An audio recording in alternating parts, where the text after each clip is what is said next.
அந்த ராமன் உங்களை காக்கட்டும். பாலை தரும் பசு போல பிறர்க்கு கொடுப்பதில் மகிழ்ச்சி கொள். படித்தவர்களுக்கு சென்ற இடம் எல்லாம் சிறப்பு உண்டாகும். விஷமுள்ள பாம்பை போல தீயவர்கள் மறைந்து வாழ விரும்புவார்கள். நல்ல செயல்களை நீயே முன்னின்று நடத்து. படித்த நூலுக்கு ஏற்ப ஒருவனின் புத்தி கூர்மை வெளிப்படும்.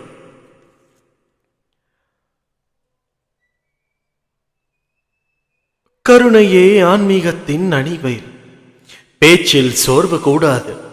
எதிர்பாராத பலனை அது தராமலே போய்விடும். எதிர்பார்த்த பலன் உனக்கு வேண்டும் என்றால் பேச்சில் ஒரு தெளிவு வேண்டும். நீ யாருக்காக உழைக்கிறாய், எதற்காக உழைக்கிறாய் என்று என்றாவது ஒரு நாள் யோசித்திருக்கிறாயா?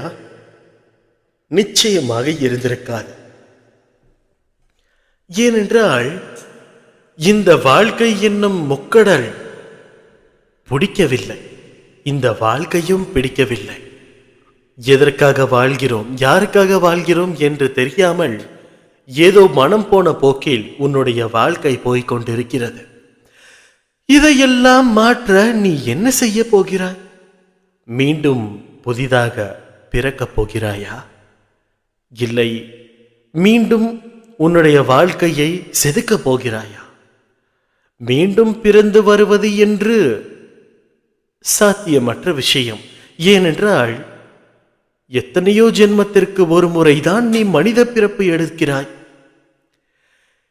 இந்த பிறப்பில் எப்படியெல்லாம் வாழ வேண்டுமோ ஆசைப்படி வாழ்ந்து கொண்டு பிறகு வரக்கூடிய பிறவியில் நன்றாக வாழ்ந்து கொள்ளலாம் என்று நினைத்திருக்கும் உனக்கு நான் ஒரு ஆச்சரியத்தை கூறப்போகிறேன். இந்த காலத்தில் இந்த பிறவியில் நீ மனிதனாக பிறந்திருக்கிறாய் என்பதற்காக அடுத்த பிறவியிலும் நீ மனிதனாக தான் பிறப்பாய் என்று எந்தவித சாத்தியமும் இல்லை. இந்த பிறவியில் நீ செய்த தவறுகளை எல்லாம் திருத்திக் கொண்டுதான் அடுத்த பிறவியில் பிறக்கவும் முடியாது.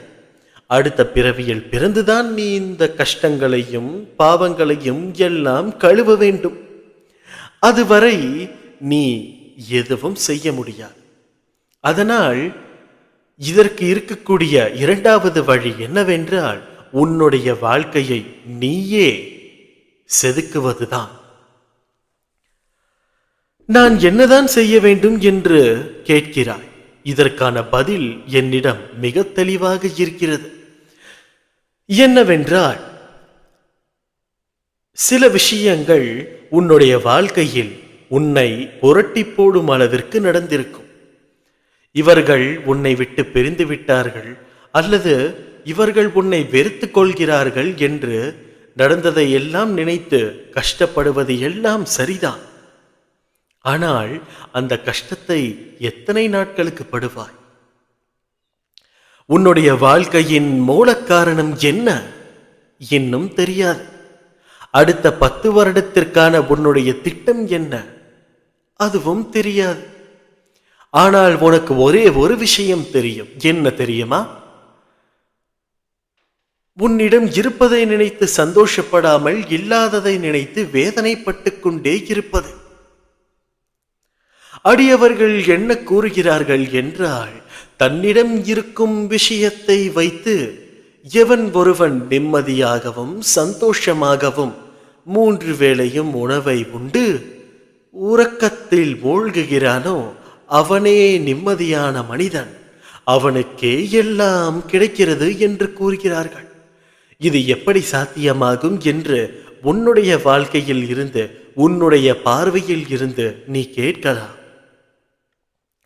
அதற்கான பதில் என்னவென்றால் ஒரு மனிதன் தனக்கு போதும் என்ற நிலை வரும் பொழுது தன்னுடைய எதிர்பார்ப்புகள் மிகவும் குறைகிறது. இன்னும் சொல்ல போனால் எதிர்பார்ப்பே இல்லாமல் போய்விடுகிறது. அந்த எதிர்பார்ப்பு இல்லாமல் போகும் பொழுது உன்னுடைய வாழ்க்கையில் எந்த ஒரு சிறிய விஷயங்கள் நடந்தாலும் அது மிகவும் பெரிதாக சந்தோஷத்தில் திகைக்கப்படுகிறது. அந்த சந்தோஷமானது உன்னுடைய வாழ்க்கையில் உனக்கு மிக முக்கியமான நாட்களை கொடுக்கிறது. அதன் மூலமாக நீ நிம்மதியாக இருக்கிறாய். உன்னிடம் எதுவும் இல்லை என்று நீ நினைக்கும் பொழுது நீ இல்லாததையெல்லாம் நினைத்து, நடக்காததை எல்லாம் நினைத்து கஷ்டப்படுவதனால் உனக்கு எவ்வளவு நல்லது நடந்தாலும் இது எனக்கு போதாது என்று மட்டுமே இருக்கிறாயே தவிர, கடவுள் எனக்கு இதை நடத்தி கொடுத்திருக்கிறார் என்ற எண்ணம் உன்னுடைய மனதிலும் மூளையிலும் வரவில்லை. ஏன்? ஆசை. இந்த ஆசையை என்று ஒட்டு ஒழிக்கிறாயோ அன்றுதான் உன்னுடைய வாழ்க்கை அடுத்த பாதைக்கு செல்லும். உன்னுடைய பணி இப்பொழுது என்னவோ அதை சிறப்பாக செய்யக்கூட உன்னால் முடியவில்லை என்றால் இதற்கு மேல் வரக்கூடிய படிகளில் நீ எப்போது எந்த ஒரு துணையும் இல்லாமல் நிற்க முடியும்? படிக்கட்டு நேராக இருக்கிறதா அல்லது சாதாரணமாக எல்லோரும் ஏறுவது போல் இருக்கிறதா என்று படிக்கட்டை ஏறிய பிறகு யோசிக்க கூடாது, ஏறுவதற்கு முன்பே யோசித்திருக்க வேண்டும். அதனால் இப்பொழுதும் ஒன்றும் கெட்டு போகவில்லை. உன்னுடைய வாழ்க்கையில் நடந்த எல்லா கஷ்டங்களையும் ஒரு கெட்ட கனவாக நினைத்து அதை அப்படியே விட்டுவிடு. உன்னுடைய வாழ்க்கையின் வாரங்களும் நாட்களும் எப்படி போகிறது தெரியுமா? வாரத்தில் 2 நாட்கள் நன்றாக இருக்கிறாய், 5 நாட்கள் எதையோ இழந்தது போலவே இருக்கிறாய். தெரியாமல் தான் கேட்கிறேன், அப்படி என்ன இழந்து விட்டாய்? என்ன இழந்து விட்டாய்? உன்னுடைய வாழ்க்கையில் உன்னுடைய உடம்பில் இருந்து ஏதாவது ஒரு பாகம் தனியாக சென்று விட்டதா? இல்லை. அனுதினமும் நீ காலையில் ஜெனிக்கிறாய், புதிதாக பிறக்கிறாய், நிறைய மனிதர்களை பார்க்கிறாய்.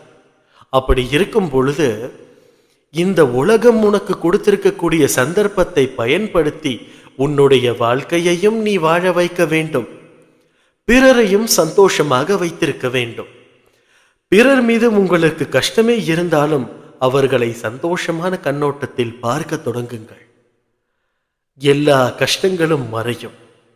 சந்தோஷமாக இருக்க பழகும் பொழுது நீ சிரிக்க தொடங்குவாய். சிரிக்கும் பொழுது உன்னுடைய மனதில் இருக்கக்கூடிய பாரங்கள் எல்லாம் நொடி பொழுதில் மாறிவிடும். இப்பொழுது சொல், என்னுடன் சேர்ந்து சிரிக்க தொடங்குவாயா? நிச்சயமாக என்னுடைய குழந்தை, என்னுடன் சேர்ந்து சிரித்துக்கொண்டே உன்னுடைய வாழ்க்கையை வாழ என்னுடைய பரிபூரணமான ஆசிகள். இப்படிக்கு உன் சாயப்பா. அல்லாஹ்.